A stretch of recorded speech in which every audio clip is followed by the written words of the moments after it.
What I've done is set the bell housing off of the grate picker up here on the bench, and I was doing some measurements on it. I had to get the outside diameter of this lip because that's going to be the inside diameter of the adapter plate that I make. Okay, if you don't know what I'm talking about, I'm going to put a link down in the description to another shop update. But basically what this is I'm making an adapter ring to fit these two housings together. One is like a flywheel housing off of an engine. The other is like, let's call it a clutch housing off of a grape picker.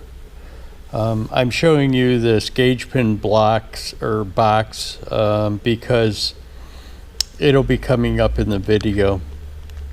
So I got the center of the holes. Now what I did is found two drill bits. I have gauge pins, but ironically I don't have any gauge pins in between 1/4 inch and 1/2 inch.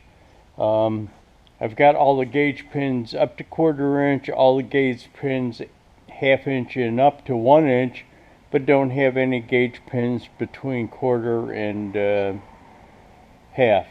But anyways, I've got the, what I did is took two drill bits and stuck them up here, two drill bits that were the same size as the holes, and then measured from the outside of one to the inside of the other, which actually gives you the center line of the holes. So I've got the center line of the holes. So I've got what is going to be the inside of the adapter plate, or the OD of this lip, the center line of the holes, and then the outside of the flywheel housing. So now all I have to do is I've got to clean up that bell or that flywheel housing. Let me turn you around here and I'll show it to you. I've got to clean this up and figure out what these holes are tapped for.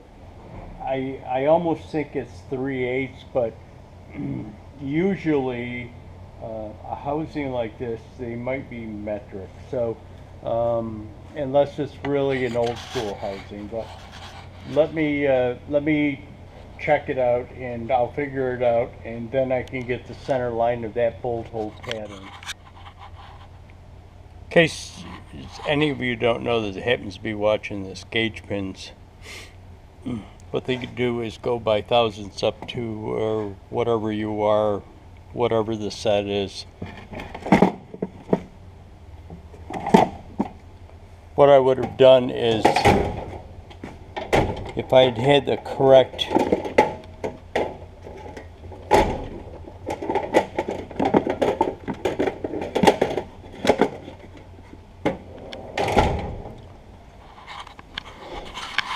ones, I would have stuck gauge pins in here that tightly fit, but what I did is just use drill bits. So my suspicion was right. It is metric. It's a 9mm 1.25 thread pitch on that. One of the hardest parts is laying out all of these holes and getting the center lines right. Let me just throw a short clip in here. You know, a lot of people might think it's very easy to replicate a hole pattern in a part, but sometimes it's not. And if the holes have to be precise, it's even more difficult.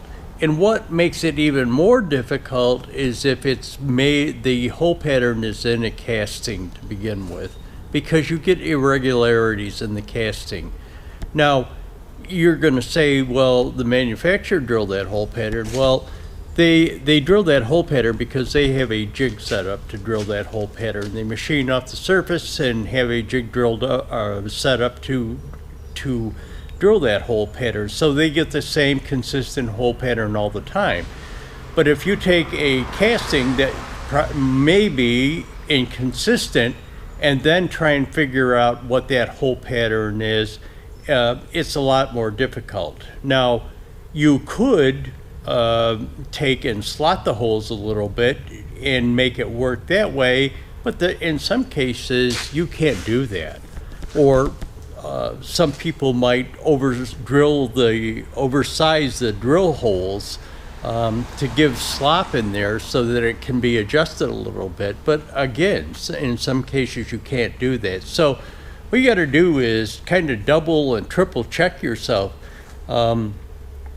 Maybe take the number of holes, if it's a even pattern, take the number of holes in the circle and figure out the degrees and use the degrees, and then double check yourself by taking the hole spacing around it. But then there's times when the holes are not consistent, they're not evenly spaced. So it's not as easy as it may seem sometimes. I put a Sharpie mark on the inside diameter and the outside diameter, but I'm using scribe marks, and hopefully you can see them. That's the inside hole dimension. The scribe mark will be the outside hole dimension. Now I've got the holes punched for the inside, and I'm going to be laying out the outside now, the outside hole dimensions. Okay, here I am over to the mill. Old school and drilling those holes out. Guess if you had a DRO that would do circles, it would be pretty easy to do this. Well, maybe it wouldn't be pretty easy. It's pretty big in diameter, so it would be kind of a bitch to get it onto the mill set up right and have enough room to do everything. But anyways, old school, drilling these holes out. I'm just doing it with a 1/4 inch, and I'll probably take it over to the other drill press to drill the larger holes, but I'll bring it back and let you know. I'm over here to the mill, and I just wanted to show you that I've got the pilot holes all drilled in that plate. Now what I've got to do is I think I'm going to drill them to size before I cut the plate out, tell you the truth. I'm having some issues with that plasma cutter, and I'm not really sure what the hell's going on with it, but I'm not getting good cuts at all out of it. I'm actually getting better cuts with a torch than I am with a plasma cutter, so I've got to kind of figure out what's going on with that. I have a feeling that it's my air supply, not that the air supply is not enough. There might be too much moisture in it. Even though there's a separator on the back of the plasma cutter, I'm still having issues with it, and I've got to kind of do some research and figure out what's going on with it. But I will get this cut out. Here's what I did: is I set the piece up on the rotary table after I cut it with a plasma torch, just so that I can clean the inside edge up. I will do the same thing for the outside edge also.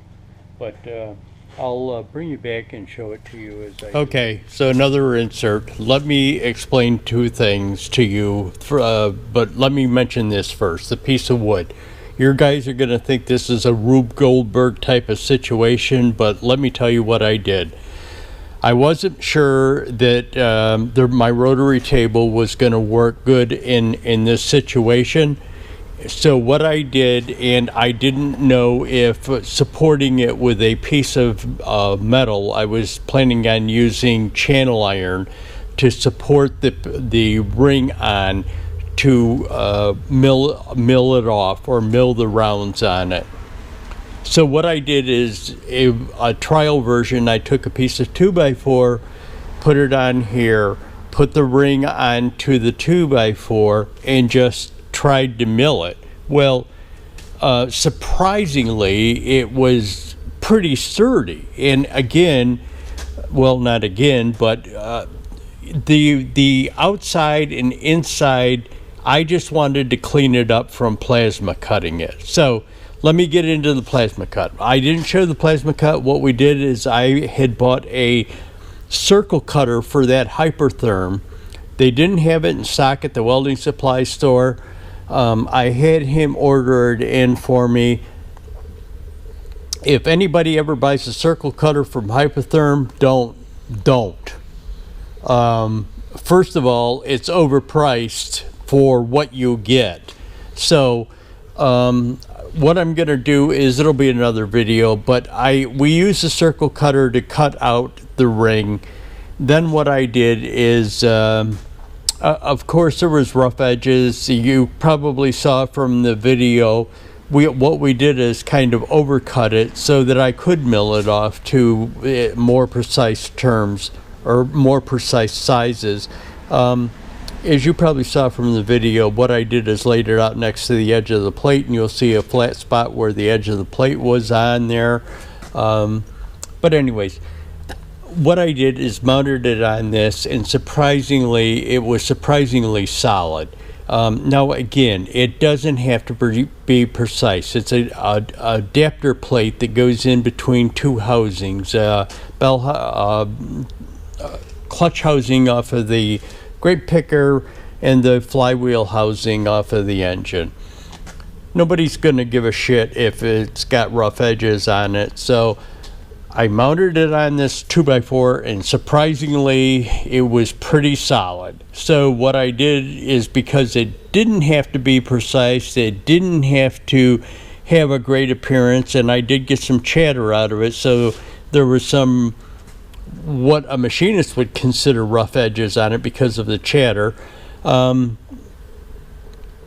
Because it stuck out so far, it did, but it worked surprisingly well. So I just left it on here. One of the nice features on it is because it was wood, I could, and that it's got stuff in there and sharp. Because it was wood, I could just run the mill down into the wood instead of having to space the ring. If I had used a piece of steel channel iron, I would have had to space the ring up so that the end mill didn't hit into the channel iron. But it worked surprisingly well for what I was doing. And again, it didn't have to be a precise thing. So there's that. Don't think that you should be able to use wood on if you're milling something, but there's a possibility you can.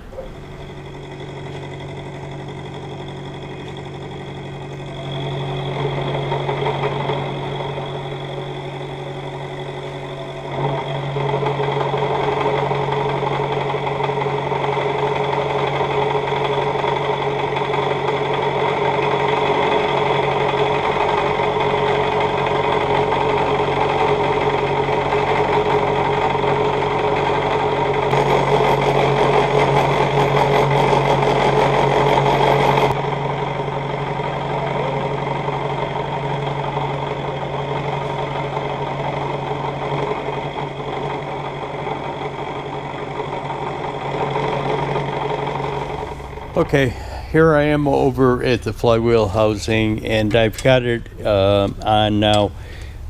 These bolts aren't, it's a 9 millimeter 1.5 or 1.25 pitch on this thing, and these bolts are 8 millimeter, but it just goes to show they won't fit in there. You actually have to kind of screw them to get in there. So just to double check myself to make sure it fits. There was some inconsistencies in the castings on both of these pieces, which kind of threw me off a little bit, but it's here, it's done. So here it is on the flywheel housing. What I'll do is pull it off and show it to you on the other housing. And here I am over to the bench, and this is the housing off of the grape picker and with the bolts through. But I just kind of wanted to show that to you. Bolts all do work in the holes. Okay, just as a little insert here, this happens to be the center round out of that plate adapter. That was cut out with a plasma torch. Anyways, what I'm going to do is I'm going to show you a couple of clips of the pulling sled when I took it up to deliver that part I'll show you a clip of the pulling sled and I'll show you a clip of that transmission housing off of the grape picker with the hydraulic pumps on it.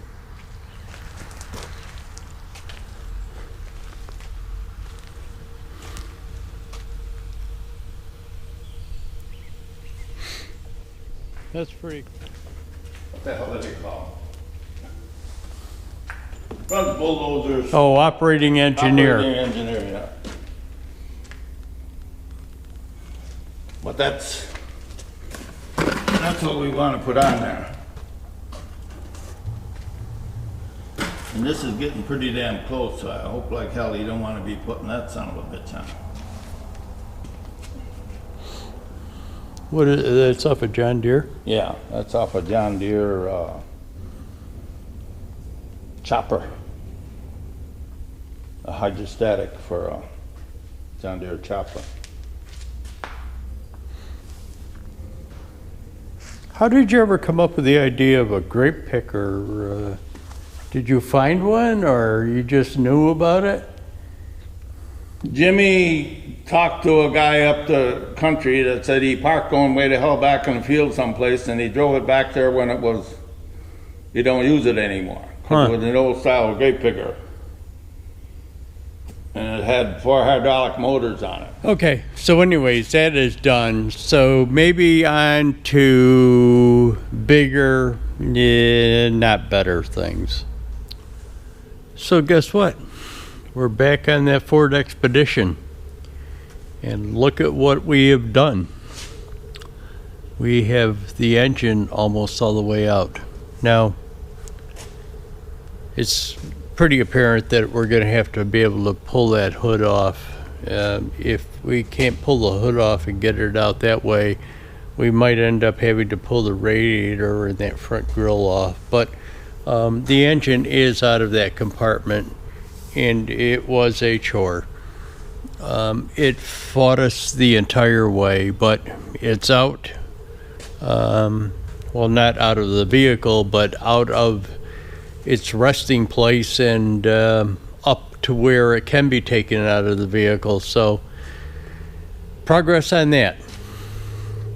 Anyways, I have got a lot going on in the shop, and so I'm not really sure if I'm going to share it. It's time-consuming stuff. I'm not really sure if I'm going to share it in this video, but it may be coming up in a upcoming video. So a lot of negotiations, a lot of stuff going on. So I'll share it with you, but just know that there was a lot of time that was consumed by this, and what I wasn't able to get on to other projects, but I'll bring you